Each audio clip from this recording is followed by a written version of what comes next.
Hey, everybody. Senator McMorrow here. Happy Friday. We have a very special guest joining us and introducing herself to the 13th District, tiny baby Senator Noah. She is very excited to be here. She just woke up from a nap. Her constituents currently consist of a giraffe, a teddy bear, a crinkle seal, and my finger. This is what she's in charge of. So I'm really excited to be here. This is my first week back in full action in Lansing in the legislature with this little goober who turned 3 months old yesterday. I can't believe how quickly time has gone already. She joined us on January 29th. Mom and dad and baby are doing great. And if you can't see my setup at home, but there's a lot of screens happening in front of us right now. And she is super distracted by all of them. So hello from Noah, and we'll dig right into it. So first of all, I mentioned this last week, but cannot thank my staff, my team enough for really stepping up and owning this space for the past 12 weeks while I have been out and keeping everybody updated. Loved all the special guests that we've been having. I've been kind of popping in and out and watching, and my team is the best. So thanks to all of them. I know they've been keeping all of you guys in very good hands while I've been away. So like I said, it is my first week back. We're going to try a little something rather than me talk about that directly. I'm going to try to share my floor speech from coming back this week. So trying out some new tech. We will see what happens. Liz is on standby to Slack me in case the audio doesn't come through, and I'll jump right back out. So let's give it a go. Thank you, Mr. President. Colleagues, it's really good to be back after giving birth to our first, Noah Riley-Wirt, who joined us on January 29th. And this has been just a really moving time for the past few weeks. And I reflected on it, and it was incredibly isolating. With very few exceptions,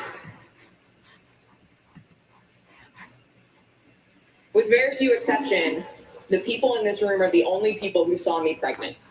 Not my family, not my friends, not my neighbors.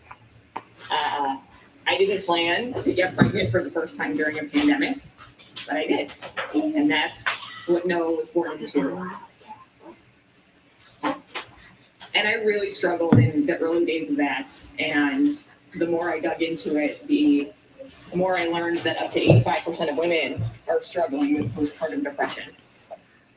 I was one of those people.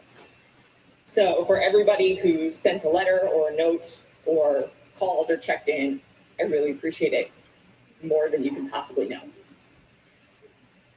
But with that, she's happy and healthy. She is amazing. She has all of the energy in the world. She is not one of those babies that wants to take a nap or hang out. When she is awake, she is awake and demanding. She has an agenda. She wants to see everything. She is definitely my daughter. So I just wanted to say I'm really, really glad to be back. It was strange not putting on sweatpants today and driving out here, but I'm optimistic for the future for her. I'm grateful to everybody that I serve with, and just wanted to say that, I know that it was a risk for me to take the time that I took off, but I really needed it. I needed every single minute of it to help find childcare, to help learn how to be a mom, to help connect and heal, and all families should have what I have.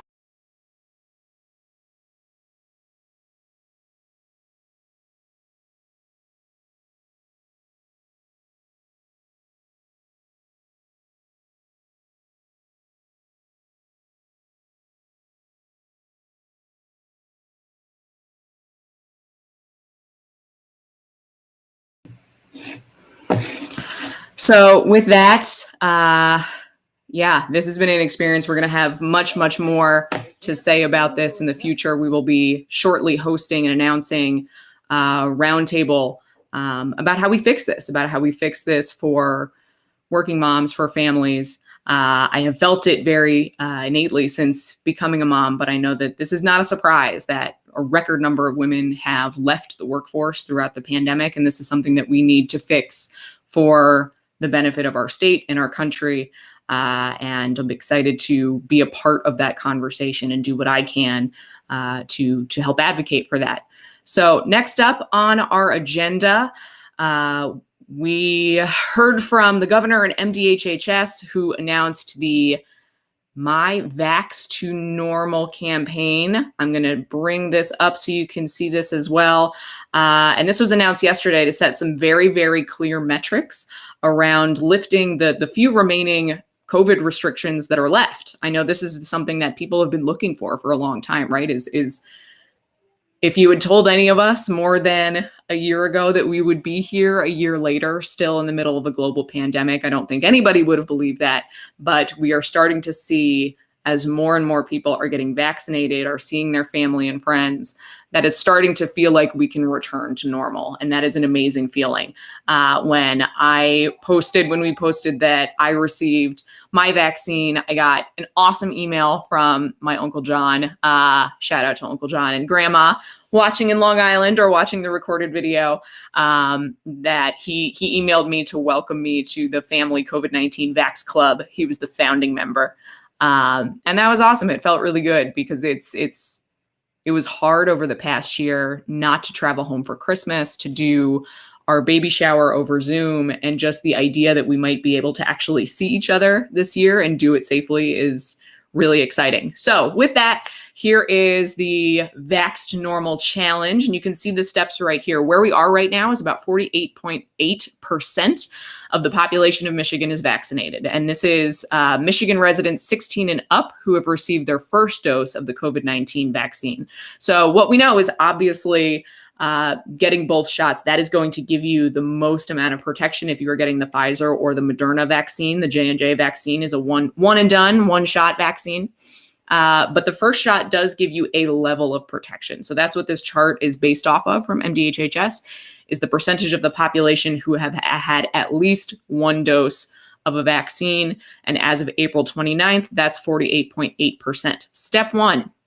If we can get to 55% vaccination, we will see the state lift requirements for employers to require remote work when feasible. My staff in my office, just so everybody is aware, has been fully remote since March of last year. We've actually brought some new team members onto the team since then who have never actually met everybody in person. We have figured out really effective ways to work remotely, and I know a lot of you have, but that requirement will be lifted when we reach 55% vaccination. And then my hope is there's a broader conversation that happens about how do we take the best of what we've learned throughout this pandemic and continue it. So whether it's a hybrid work environment, I know that's expanded a lot of opportunity for people to be able to work at home. So my hope is that's something we can continue, but that requirement will be lifted when we hit 55%. Step two, if we reach 60% vaccination, plus 14 days. So that's the vaccination date plus the 14-day window for those vaccines to go fully into effect, that we will increase indoor capacity for sports stadiums, arenas to 25%, increase indoor capacity at conference centers, banquet halls, and funeral homes to 25%, increase capacity at exercise facilities and gyms to 50%, and lift the curfew on restaurants and bars. If we can get to step three, that's 65% vaccination rate plus the 14 days, that we will see a lifting of all indoor percentage capacity limits. So you can start to gather with normal size groups. It is going to feel very strange, but I'm hoping we can get there, requiring only social distance between parties. So still keep that space. For example, lifting a 100-person cap on a restaurant and 300-person cap on other facilities, and relax current limits on residential social gatherings. So you can have more people in your home. I know we've been really, really careful in my family about really only seeing, one other person or family at a time, and that's mostly been outdoors. So that will be a level that we can reach at a 65% vaccination rate. Then step four, that's if we can hit that 70% vaccination goal, there will be a lift on the gatherings and face mask order. So that's the goal. That is what we are trying to get to, is getting to a place where we know right now that broad face masking is one of the most effective ways to stop the spread of COVID-19. But if we can get to a 70% vaccination rate throughout our state, that is not a necessary requirement. So these are the goals. I would say right now, I've talked to a lot of people who say, it seems like everybody in my kind of immediate circle is vaccinated. What are these numbers? So our challenge to everybody, if you haven't been vaccinated yet, if you are a younger person, I talked to somebody last week who said, I'm younger, I'm healthy, I don't want to take the place in line of somebody who's potentially older or more vulnerable. Everybody is eligible now. So if you've been waiting your turn, this is the message to you. It is your turn now. So go get vaccinated, make an appointment. And then once you've done that, find a family member, find a friend, find a neighbor, maybe somebody who's not as online as you are, which I would imagine you are if you're watching our coffee hour, and help them get an appointment. It is becoming easier and easier to do so every day. So I want to shout out, if you are on Twitter, to follow Ken Haddad. It's at Ken Haddad. He does amazing work every single day of posting a daily update of all of the walk-in clinics, where you can find an appointment all throughout the state. So this changes every day. So this is an update on Beaumont, on what the Oakland County Health Department is doing, what's going on with Rite Aid and Walgreens and Meijer. So if you're trying to help yourself get an appointment, family, friends, follow Ken, give him a follow, check for that daily update, really thorough. And you can see Rite Aid is now taking walk-ins for COVID-19 vaccines at all Michigan stores. So now is the time. If you haven't gotten it, go help everybody make an appointment. All right. Next up on our agenda, we are talking about election bills. So this is something we have heard from many of our constituents about. Just to give an update, the majority party, the Michigan GOP, released a 39 bill package of election reform bills. Many of these bills are nearly direct copies of some of the bills that we've seen in states like Georgia, which would really prohibit access to the ballot box. So I wanted to provide a comment on kind of where I'm at and where these bills are at. These bills are moving through committee right now, but I, as a whole, am opposed to these bills. What we saw in 2018 is that voters voted overwhelmingly for Prop 3, which expanded access to the ballot. This allowed things like no reason absentee voting. This allowed for things like same-day registration. And even though we had an election in 2020 that was in the middle of a pandemic and we had record turnout, Oakland County broke our record for record turnout for the 2020 election at over 75%. There was no fraud. There was no documented fraud at all throughout the state. We had an incredibly secure, efficient election. And that is due in no small part to all of the election officials who worked tirelessly, not even just in the months leading up to 2020, but I know that many of our clerks were preparing for years to get ready for this election, knowing that it was going to be a big one, knowing that in 2018, we had expanded that no reason absentee voting and getting prepped for it. So it is not surprising to see why these bills are moving, but it is not in response to a flaw in our election system. We're not solving a problem. And I've pulled up a story here from Bridge that I'm sharing on my screen that we'll be happy to drop a link into for people to read, which analyzes a lot of the bills in the package, goes through them. And overwhelmingly, this bill package would make it harder to vote. It would add in more layers. It would add in more hurdles.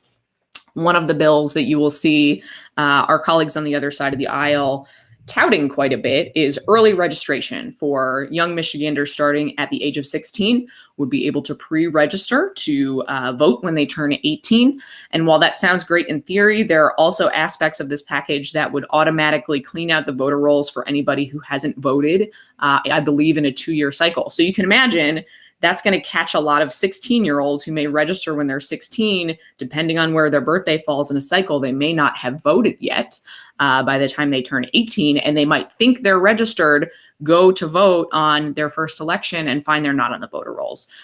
So I will be opposing these bills as they come up. We have heard from a lot of you, and I appreciate everybody who's reached out with concerns about this bill package. That isn't to say there aren't ways to improve our election process. We heard from our clerks in 2020 that one of the things that would be really helpful, especially as more people are voting absentee, is more time to process and start to count those ballots. That's something that could remove a lot of the doubt in the process, where we're not waiting until the deadline on election night, but that our clerks could securely start processing those ballots that they've received ahead of time, so we could get results quicker on election night. That is not something that is included in this bill package, but it is what our clerks asked for. So, my firm belief is that our role as the legislature should be to support our election officials, our election experts. They are the experts in this space. They've told us what they've needed. And unfortunately, this bill package is not it. Next up, so the budget process is beginning right now. Just so everybody knows, this is just the beginning of the budget process. So at the beginning of the year, the governor presents her budget recommendations to the legislature. And then from there, the legislature meets to put together their budget bills. So those bills are moving through the appropriations committees right now in both the House and the Senate, but it is still very, very early days for the budget. The budget is due via the Michigan Constitution by October 1st. So as you can imagine, we've got a lot of months. There will be a lot of debate, but we will keep you posted on the budgeting process and also share some budget 101. We always get questions every single year. A perfect example is, what about the lottery money? Why isn't that all going to schools? It does all go to schools. It is a small percentage of the school aid fund, but we'd love to break down those most frequently asked questions, and we will for sure offer up some opportunities in the future for anybody who's interested to learn more about the budget process and where all of the $60 billion in the state of Michigan budget goes to, which I think is always really fascinating. All right, something that we are starting to do in these coffee hours is to include some good news from the district. So I am really excited to kind of jump into this. And our two stories this week are from the world of sports, and they are both from residents from Rochester Hills. So first of all, this is awesome. I am a woman who just huge admiration for women in sports. Des Linden sets the 50K world record. And this pace, if you can see this here, she had a 5:47, 5 minutes and 7-second pace for more than 31 miles. That is bananas. It's awesome. I'm so excited for Des. And it's really, really great to see somebody right out of our district just crushing world records and being an example for young girls and women athletes everywhere. I am a casual amateur, not fast runner. I've run the Detroit half marathon a couple of times. The second time I did it, I was in a lot of pain by the end of it. And my husband, Ray, has a very embarrassing video of that. So I am nowhere near Des, but congrats to Des from all of us. And thanks for doing Michigan and Rochester Hills proud. Our next sports story, shifting gears, pun intended. Rochester Hills' Brad Keselowski claimed his 6th win at Talladega in NASCAR, and that is awesome. 6 wins at Talladega is huge. So huge congrats to Brad. I am somebody who loves racing just as much as I love dogs and everything else. So that was cool to see. Some other news, and I'm touting my own Instagram account here. Baby Noah, who you met at the beginning, just turned 3 months old yesterday. So it's really, really cool to start to see her developing a personality, start to pay attention to things. And it's super, super awesome. And happy 3 months to baby Noah, tiny baby Senator Noah. And then this is just for a pick-me-up if you're having a bad day today, if you want to head into the weekend with something fun. Today is Adopt a Shelter Pet Day. So I'm dropping my Twitter account on here. The responses on this post, Detroit the dog says, "Show me your fur friends, please." And people have been delivering. So this is just a nonstop thread of adorable cats and dogs that you should enjoy and carry into your weekend. We have another thread on our Facebook page as well if you're not on Twitter. So hop over to our Facebook page, check out everybody's very good doggos and very good kitties. And if you are looking for a furry friend, you should absolutely get one. Head to the shelters, head to the Michigan Humane Society. Adopt, don't shop. There are so many animals looking for good homes. And this is just, we've had a blast today looking at everybody sending in their pictures. So hop onto our threads and add your pictures if you haven't seen them yet. And with that, I'm going to stop talking and we are going to open it up to questions. So I'm going to bring back Liz, who you all have spent so much time with over the past 12 weeks. Welcome back, Liz. Can't get rid of me. And we wouldn't want to. We would never want to get rid of Liz. So Liz is going to moderate and ask the questions. And we're going to throw up. If you want to follow along on Twitter and enjoy the adorable dog threads, I just threw up my Twitter account. So feel free to add on Twitter and we will hop into questions. So Liz, what do we got? And this is just a reminder for anybody who's new. We are live streaming this on Facebook, Twitter, and YouTube. And our system brings all of those platforms together. So if you are watching on any of those platforms, type a question into the chat of wherever you're at, and we will see it on our end and ask it. So Liz, what do we got? The first question comes from Ryan on Facebook, who asks if there are any plans for protecting healthcare workers in regards to potential attacks from patients. They said that police officers, when you attack police officers, it's a felony. However, the same protections aren't always there for healthcare workers. So if you have any plans or can speak on that. Yeah, so that is a great question. There is a bill that has been introduced even before I was in office that would effectively create the same penalties for attacking a healthcare worker, a nurse, or a transport specialist or anybody like that, the same way that you would a police officer or fireman, firewoman, in the same way for any frontline worker. This is a bill that has been introduced multiple terms and has never gotten taken up. It is a bipartisan bill. So I believe last term it was introduced by Senator Ed McMorrow out of the Upper Peninsula. As far as I know, and again, this is my first week back, so I am catching up a little bit. I don't believe it has been reintroduced this term, but we will certainly keep an eye on it. It has been something that I have supported in the past, will absolutely support if it is introduced again. And I hope that it gets through this year, because I have heard, some really horrible stories of people, particularly after the year that all of our frontline healthcare workers have had battling this pandemic, that added layer of protection to make sure that they are safe at work and that there is a deterrent for people who are not attacking healthcare workers in their workplace. So Ryan, yes, it's something we need to move. It's something that I support, and we will keep an eye out for it if it hasn't been introduced this term already. All right. Next question is from Ellen on Facebook. They want to know if you could talk more, or if you had already, which we hadn't, talk about your conversion therapy ban bill. Sure. Hey, Ellen, happy Friday, and good to, I guess not see you, but good to be back and see you virtually. Our conversion therapy bill, this is something that we introduced last term and had been introduced previously by legislators before I was in office. And, what this would do effectively, for those who may not know about it, is it would prohibit licensed counselors, licensed mental health professionals from practicing so-called conversion therapy on minors. The reason I say so-called instead of calling it conversion therapy is that this is a practice that has been widely decried by every mental health organization in existence.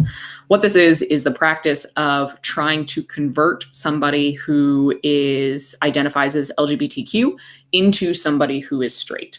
And when it goes under the guise of conversion therapy, what happens, unfortunately, is you have parents who may have a child who is struggling with their gender identity, who is struggling to figure out who they are, and a well-meaning parent who may not entirely feel comfortable or want to seek out therapy for their child, which is completely a healthy thing to do. And I advocate for everybody to seek out therapy and mental health support.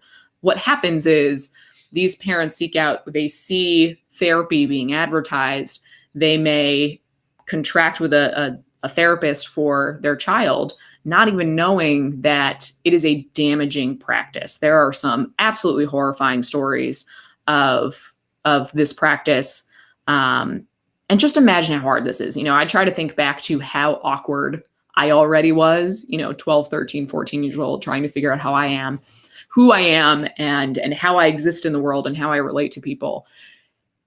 Imagine the additional stress if somebody who is presented to you as a trusted figure is telling you that you are broken and that how you feel and who you are is innately wrong.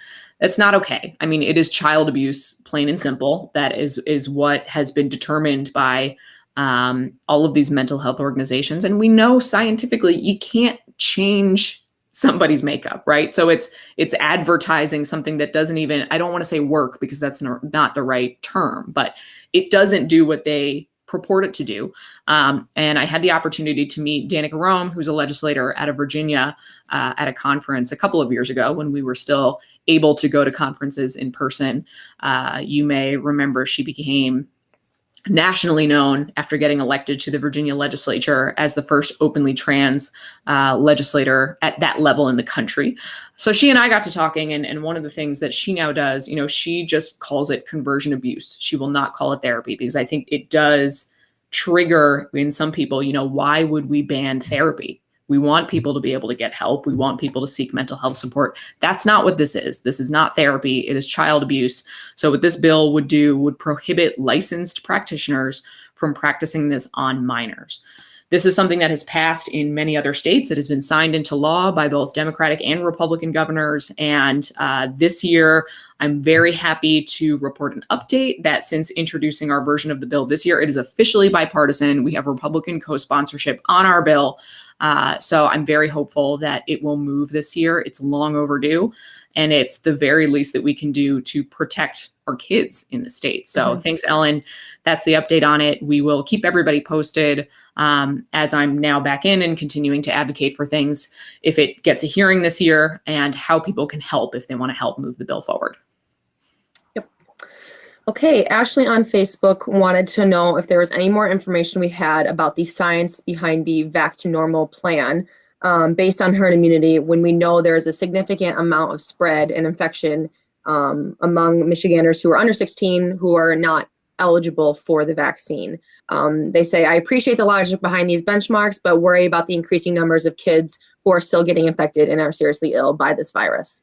Yeah, I think that's a great question and great point. And the first caveat to that is I am not a doctor or medical professional, so we can look for some additional information for that. But I will share what I do know. And again, this is from the caveat of being a regular person in this role. Even listening to, Dr. Fauci give updates on what we're going to need to reach herd immunity. Those numbers are around 70%. But he admits that we are still learning about this. We're still learning what it's going to take to reach herd immunity. And what we saw here in Michigan just last week, a few weeks ago, when we've had this most recent wave, is that it is impacting younger people and kids. We set a record for kids who were hospitalized with COVID-19. But we also know that the vaccine in its current form is not available to kids under 16. There are studies happening now that show very promising results. But I think that's why it's so important for those of us who are adults, we are the adults in the room above 16, to get the vaccine, even if you think you are healthy and don't necessarily need one. If you're the type of person who's like, I don't normally get a flu shot because I'm generally healthy. The way that I look at it is think about all the people who can't get it. And that is kids under 16. We are seeing that kids are not immune to this, particularly with some of the variants that are out there. So it is more incumbent on those of us who can get vaccinated to do so. And that's what we're going to be able to do to protect against community spread. But we can find out some more information. And of course, as more information continues to come out about Michigan's plans to prevent the spread of COVID and vaccinations, we continue to share those as we always do. And I will just plug to sign up for our email newsletter. If you haven't already, visit our website, senatormcmorrow.com. Go sign up for our email newsletter where we continually share any update that we get from MDHHS or the state regarding COVID. We will be sure to put that in there, but I appreciate the question. Yeah, those e-newses, whoever, helps write them, they're amazing. They're great. So informative. That's all the questions I see. There's a few hellos from your family members to baby Noah. But outside of that, there's not much. Jane did say, the House did not include funding for the address confidentiality program, but the Senate did. So they said thank you for that. But outside of that, I do not see any more questions. All right. So last call for questions. I always like to give it, a few seconds more for anybody who's been holding on to a burning question that you have. You're just watching, you're seeing what's happening. Last call for questions. Drop it in the chat wherever you are. We will give it just a minute. But outside of that, like I said, follow us on our page, head to senatormcmorrow.com, sign up for our email newsletter, keep a lookout on our Facebook page and elsewhere for information on the upcoming roundtable that we will be announcing shortly around making work for women. We've seen, no shortage of news stories in the New York Times, in the Free Press, everywhere about what the past year has strained in our economy, particularly for women. So we're looking forward to that conversation. Anything else, Liz, that I'm missing that we should announce for people? And if you have, not that I know of. and if you have good news, we want to make that a segment of this. Email us. We are always looking for good news from the district that we want to give you a plug, shout you out. So email us at senmmcmorrow@senate.michigan.gov. And we will be thrilled to celebrate your good news. So send it in. We look forward to hearing from you. Anything else? All right. With that, have a great weekend, everybody. And we will see you next